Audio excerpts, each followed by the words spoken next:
Partite IVA crocifisse? Sì, ormai siamo in croce tutti quanti.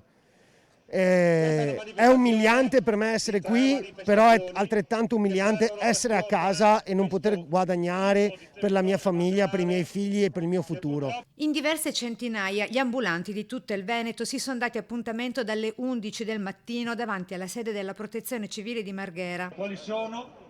Noi vogliamo che interceda con il governo. Manifestano la rabbia contro le chiusure e le restrizioni imposte loro da troppo tempo, dicono. Commerciante e mamma, da sola ovviamente, con il mutuo perché io mi sono acquistata questo lavoro, quindi ho un mutuo di 840 euro al mese per il mio lavoro e in più pago l'affitto perché mi sono mancati i genitori anche a dicembre, quindi sono proprio da sola. La protesta degli ambulanti con cartelli, striscioni e slogan, ma anche con corde da impiccato attorcigliate al collo. Siamo all'aperto noi, quindi noi possiamo tranquillamente gestire la situazione di sicurezza.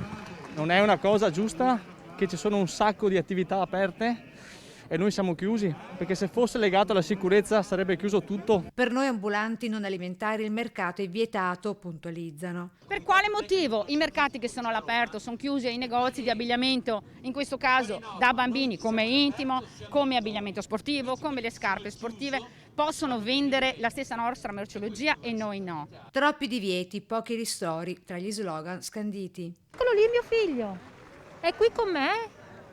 Come farò a dar da mangiare a lui? Come farò a continuare a pagare l'affitto? E io non chiedo, vabbè, volete darmi dei ristori, datemeli, ma fatemi lavorare.